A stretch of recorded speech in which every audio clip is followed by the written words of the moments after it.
Yo, what's good? Griffith13 here back in the day, and today, guys, we're going to be taking a look at the brand new car that was brought to the Crew 2 and all the upgrades available for it, and it is none other than the 2017 TVR Griffith. Who names a two-door sports car the Griffith? That is my question, though. Seriously, who decided to name this car the Griffith? Because there are so many other cool names for this thing. I mean, if we take a look here at the front end, does that happy smiling face look like a Griffith to you? No, it's at least an Atom, and TVR Atom sounds so much nicer than the TVR Griffith. How about Griffin? Half eagle, half lion, combined together, you get total badassery. That's what this car should be. This car should be total badassery, but it's not, because it's called the Griffith. And of course, TVR's had other cars named Griffith before. The last time they used it was actually in 2002 on another two-door sports car model. I just don't get it, though. I really don't, because you could have had a badass half-eagle lion, or you could have Griffith the asshole I used to go to church with as a kid. I don't get it. I really don't, because this car looks fantastic, puts out 480 horsepower in the base spec, and it kind of looks a little bit familiar. I don't know if you guys have actually looked at this car, but, you know, kind of looking here at the side profile, it looks a little familiar to me. I just don't know where from. And then, you know, you take a look here at the roof line, and you got these two little bumps right here, one on the passenger side, one on the driver's side. I feel like I've seen that somewhere before. Was it from the Dodge Viper? I mean, I know it has those, but this thing doesn't look like a Dodge Viper. And then you finally come here to the rear end, and you realize exactly what is going on. This has the same taillights as a Toyota Supra. Now, they're not exactly the same. It's got that same sort of styling cues, because I just don't know how to explain it. The first time I saw a picture of this car from the back, I actually thought it was a Toyota Supra, because the Crew 2 posted this image on their Twitter page, and I actually thought to myself, how on earth did the Crew 2 get permission to use Toyota in their games? I just don't know how, but it's actually a very good looking car in my opinion. I mean, this thing looks fantastic. It puts out 480 horsepower. It's no slouch. It is going to be absolutely amazing. But right now, let's take a look at the different upgrades that are available for this, starting things off with the hood, because we do get a couple of different hood options on this car. And I'm going to ask you guys this. There are a couple questions I have about each one of these hoods, so I'm going to ask you guys, leave a comment down below and let me know what you guys think about these hoods, or if you guys have any information regarding these. Because the first hood, we have the stock hood. Nothing too special here. You got some little air intakes. Nothing bad. You know, it's nice looking. It's nice looking. Very simple, very clean. Then we get to this. What on earth is going on here? Why are there these just two random boxes in the middle of the hood? Like, is this to just increase drag on the car, or is there a purpose of these? Because I don't understand what on earth the purpose is. Because does it open up? Does it allow you access to the engine bay? Because it's kind of a small area. Like, I mean, I don't get it, guys. I really don't understand what these boxes are for. This is one of the things I want you guys to leave a comment down below. Let me know what on earth is actually going on here. Then we move on to our third option right here, which is, again, bizarre. I wish that the air intakes were actually moved a little bit farther up in the engine, because I feel like they would have looked a little bit better. But also, why are the air intakes shaped like this? I never quite understood why they were conal shaped, because I've seen this on like some classic sports cars, like some Ferraris and stuff, but this is the first time I've seen it on like a new car. Like, this is a 2017 model, and I just don't understand why they're there. So if somebody understands why these things are conal shaped, please leave a comment down below, as I'm curious to hear what you guys got to say. Then we move on to our 4th, 5th, and 6th options, which are just carbon fiber versions of our first three. We got a carbon fiber hood, we got the carbon fiber boxes, and we got the carbon fiber cones. So nothing too special, you know, a little bit of weird things that I don't really understand or don't know about. So again, leave a comment down below, let me know what's going on there. Then we move on to the front bumpers. The first one we have, very simple. We got some black headlights with a little bit of a black splitter. Then we go ahead and move on here into option 2, which basically keeps the black headlights and then adds this nice little red line to the splitter. You know, getting a little bit fancier on us. Third option, we get a completely new splitter, a little bit more outrageous, but actually I quite like it. However though, I wish it was black. I feel like if this were a black splitter, it would look so much better on the car than being color matched. I'm sure you could probably change this in the paint booth.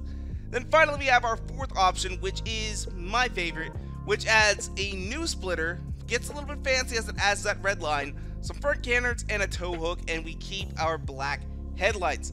Now I've been mentioning the black headlights because we also get 4 more options, which are the versions that I just showed you. However though, if we take a look at the headlights, we actually get color matched headlights. And I don't like that. I really don't like that because there's a couple other cars in Forza Horizon 4 that actually have this. And the ones that I can think of off the top of my head are the Corvette C6 and the Ferrari 360 Modena. And one of the cool features that Forza actually adds is that you can take a little vinyl layer and you can put it underneath the headlight and you can change the color. And I would always change it back to black because I think that looks so much better. I mean, this or this. I'm just saying. I don't like that color matched headlight. I think the black looks so much better on it, and that's what we're going to go ahead and go with here. Then we come over here to the front fenders. Front fenders, we get some interesting options. However, though, most of the changes are actually up here on the hood. As you guys will see, we have our stock little air intakes there. And then we get these ones, which add some little carbon fiber pieces, and I think this one looks actually a lot better than our stock variant. And then after that, we get wide body versions of it. So we have a wide body version of our new one, which is the one that we're going to go with. And then we have a wide body version of the old ones. This is the one we're going to go with, so let's go ahead and do it. Then we move here on to rims. Already changed rims, already painted them. I wish that there were more paint options for rims, but there really isn't, and that kind of sucks a little bit. But let's go ahead and take a look at the stock rims. Yeah, they're not bad, but they're not good either. Like, if you could paint these rims a different color, I would be all for them. But the way that they are right now, I just don't like them. I feel like maybe if the points were actually brought in just a little bit closer, maybe it would be okay, but I don't know. That's why I decided to go ahead and go with these ones for now. They're not the best rims for this car, but they're better than nothing. And I decided to go with silver because black, I don't know what it is. If you choose these rims or choose another pair of rims and you choose black, they're too black. Like, I mean, you can barely tell that they're actually there. I don't like that. You can of course make them a little darker or a little lighter. You know what? Actually, let's go with this one. It's almost black, but it's not quite. So we'll go ahead and go with this one. Then we go over here to caliper color. I don't know why it's green. It should be red because we're trying to color match this car right now. And then we go over here to side mirrors. Regular side mirror, plain, black, red accent, nothing too special. Then we get this one, which is red with a carbon fiber accent. And I'll tell you right now, if this were my car in real life, this is what I would go with. However, though, this is a lot more fun and more video game-ish because you get this nice carbon fiber wing mirror and then you get a British flag on top of it. That is dope, guys. I really like that. I think that is a great option right there. Then we move over here to side skirts. Side skirts are getting kind of interesting here because we got our first option right here. Notice how we actually have an exhaust tip because when we move over here to option number 2, we get carbon fiber. It replaces that matte black stuff with carbon fiber and a little red strip along the bottom. However though, we lose our tip. And I'm not a big fan of that. I kind of wish that we still had the little tip right there. Then we move over here to option 3, complete badassery. This is awesome. We get dual exhaust tips coming out the side. We stick with the carbon fiber and I love it. I really think that this is awesome. Then we move on to nakedness. I feel like the car is naked like this. I mean, look at that. It's just got the perfect spot to add a nice little piece of black accent, and then no exhaust tips on the side. I don't like this at all. I really don't. I feel like something weird is just going on here. It irks me a little bit. Then we move over here to the rear fenders. We only get 2 options. We get the stock standard size, or then we can get a little bit of a wide body kit, and of course, we're going to go with the wide body kit here.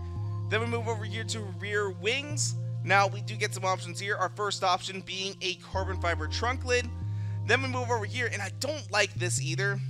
I really don't, because it adds this nice little carbon fiber trim, and at first when I saw this, I thought, wow, that's really cool. I like that a lot.